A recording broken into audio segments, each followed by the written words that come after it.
Me calling it a triad instead of a chord. This is not a triad. Neither is this. If you think this is a chord, you're wrong.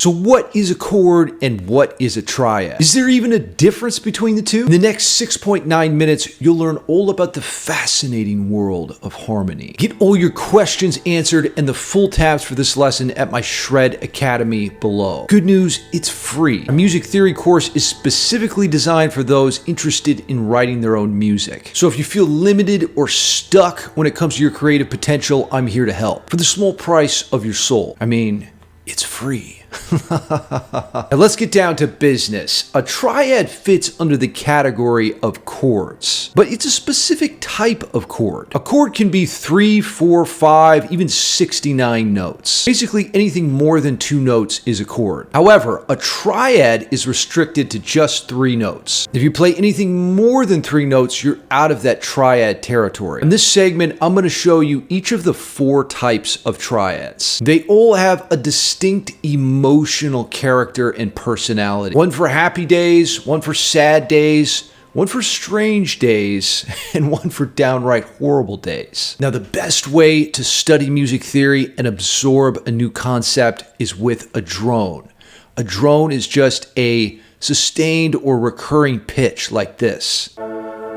Now, the reason I use a drone is because it helps us absorb the emotional language of music. A lot of people approach music theory in a clinical, cold fashion, but really, playing music is about getting people to feel something.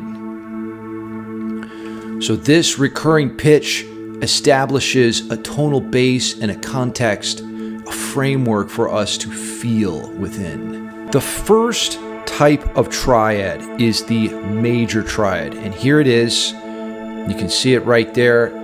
3 notes, 1, 2, and 3. Now, what does that feel like to you? It has a happy, joyful, uplifting quality, I would say. And that first note I'm playing is the root. That's on the 7th fret of the D string. Here's the 3rd on the 6th fret of the G string, our favorite string to finger. And then the 5th, which is that note E. So you have A, C sharp, and E, forming the major triad. Just allow that resonance to sink into your soul. Close your eyes and concentrate. I know you can't see that my eyes are closed with my sunglasses on, but trust me, they're closed. Now we're moving on to the second type of triad, which is a minor triad. This is much more my style. We've got the doom and gloom coming in. So here it is. 3 notes again, except the difference is 1 note. Instead of this, that major triad, we take that middle note and we flatten it down to the 5th fret. From happy to sad, this is that melancholic vibe. A, C, and E. If you're into metal or a lot of rock, you probably play a lot of minor chords. So just let that seep into your DNA and heal you. Look out, because things are about to get very strange and eerie, because the augmented triad is next. And the way that you form an augmented triad is by taking a major triad first and then moving the 5th up a half step. See what I did there? Very creepy sound.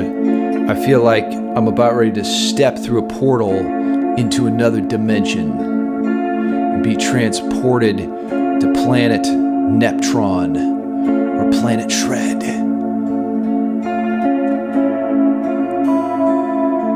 Very cool sound. You'll hear this oftentimes in horror films. Finally, the diminished triad is the last kind of triad. And the way that you get this guy is you start with a minor triad, and then you take the 5th and you flatten it 1/2 step. And there is the devil in music. We can hear that tritone interval there.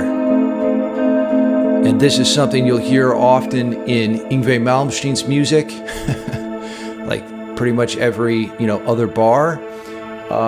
It's a common feature in classical music as well, and it sort of signifies that there's a dramatic turn of events about to unfold. Look out. Now, the first thing everyone should do after learning music theory is never apply it and forget everything, right? Wrong. Immediate application is the best way to retain knowledge. So with that in mind, let's hear how the 4 types of triads sound in a song. I've chosen the worst song of all time as a test subject, Twinkle Twinkle Little Star.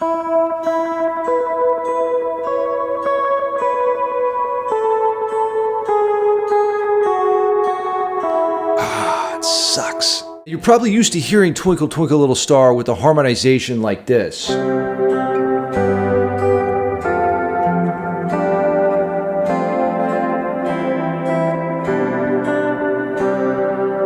I'm not gonna lie, that's pretty boring and bland, but the cool thing about studying chords is that you can change the emotion of a song on a dime. Like, you have more power than the vocalist, really. Now, allow me to demonstrate what I mean by playing Twinkle Twinkle, but this time I'm gonna apply each of the 4 types of triads.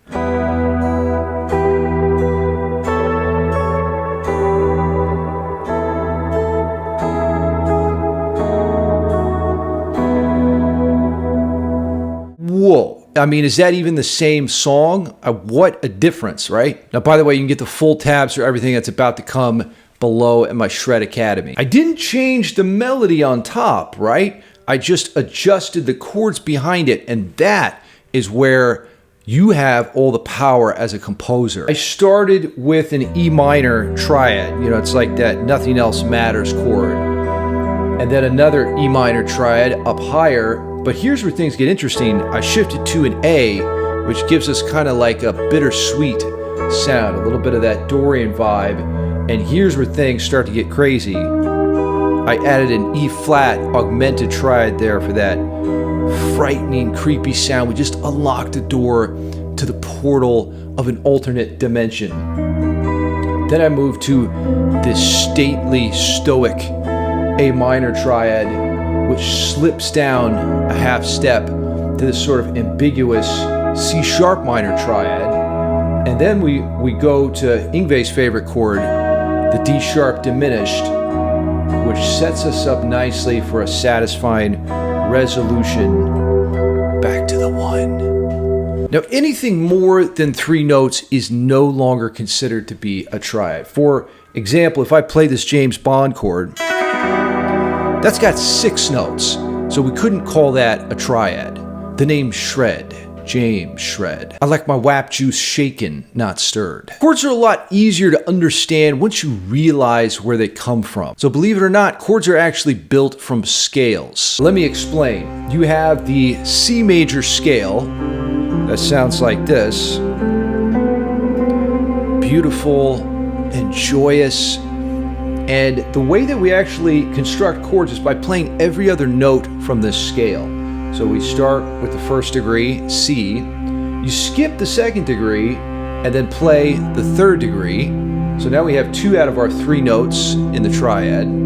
Then we skip another note in the scale, F, and move to G. And there's our 3 notes for a triad, root, 3rd, and 5th, right out of the C major scale. So that forms this C major right there. Breakfast was delicious. I had C major chords for breakfast. Now, when we go beyond the triad, we're simply just adding another note in the scale. So let's say we want to play a 7th chord, right? What we do is we play the triad first, root, 3rd, and 5th, and then we add the 7th. So we skip the 6th right here and go to the 7th, and now we have C, E, G, and B.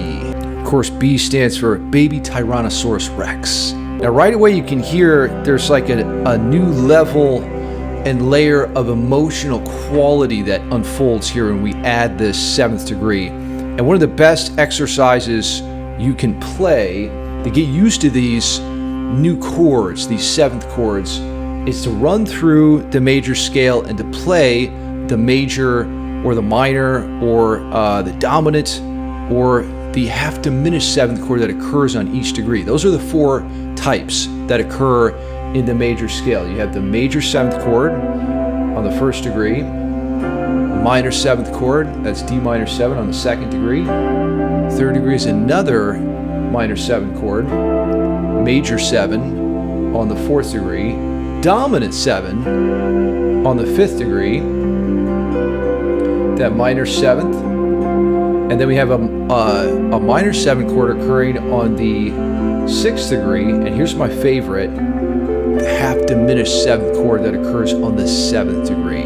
Then you're just back to the 1 chord, C major 7. Each one of those shapes just has a tremendous amount of feeling that you can exploit in your songs. The depth of emotion you can feel from seventh chords is really quite astounding. I remember back when I was in music school and I had these mandatory library listening hours. So I had to go to the library, and back, in the year 1803 when I went to school, we used CDs. So I would pop in a CD of Debussy, Ravel, or maybe Stravinsky, and I would listen to these required pieces. The crazy thing was, a lot of times I would hear like these rich, exotic chords that a composer like Debussy would play, and I would think to myself, whoa, I've never felt that emotion before. What even is that? Just an incredible, expansive sensation. So what I'm going to do here is I'm going to demonstrate what Twinkle Twinkle Little Star can be like with these seventh chords. It's so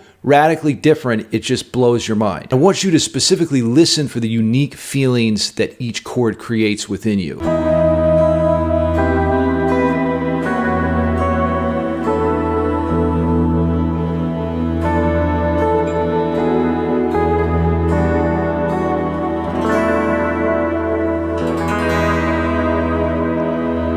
Now, good exercise is just to pause on each one of these chords and let that emotional data absorb. What feeling, what word, if you could put one word on that, what would it be, right? Or this one, kind of a haunting quality there. This one, whoa. This one, check this out. What? That's deep and rich. Like, you have to think about that for a minute. What is that saying to the listener?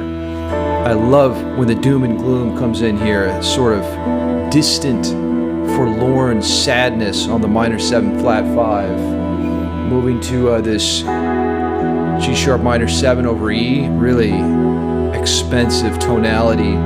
G major 7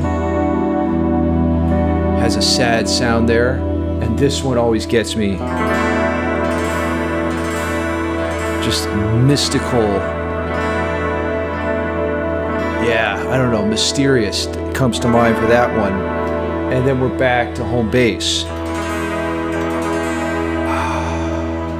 Full tabs for this lesson below at my Shred Academy. Join for free to get all my tabs, plus my music theory course and Discord access. That's where I hang out with other composers. You can ask us any question you like and share your own music. Now, I'm curious what you thought about this lesson. How do you approach chords? And I want to know, did you learn anything here? Was this helpful, or did I miss some key ideas that you would have included? Until next time, shred till you're dead.